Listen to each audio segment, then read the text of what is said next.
Hindi nakalusot sa bitag ng operatiba ang dalawang high-value individual matapos maaresto sa ikinasang bypass operation ng Northern District Drug Enforcement Unit at Philippine Drug Enforcement Agency sa Caloocan City.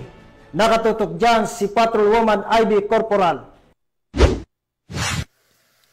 Arestado ang dalawang high-value individual sa isinagawang bypass operation ng pinagsanib na puwersa ng Northern Police District, District Drug Enforcement Unit at Philippine Drug Enforcement Agency sa Barangay 133, Caloocan City, dakong alas 4:45 ng madaling araw nitong Hulyo 11 taong kasalukuyan. Kinilala ang mga sospek na sina alias Bac, 67 anyos na babae at residente ng Caloocan City at alias Takoy, 46 anyos at residente ng mismong lugar.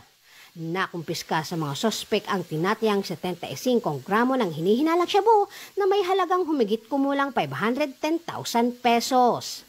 Ang mga naarestong sospek ay mahaharap sa kasong paglabag sa Section 5 at 11, Article 2 ng Republic Act 9165 o mas kilala bilang Comprehensive Dangerous Drug Act of 2002.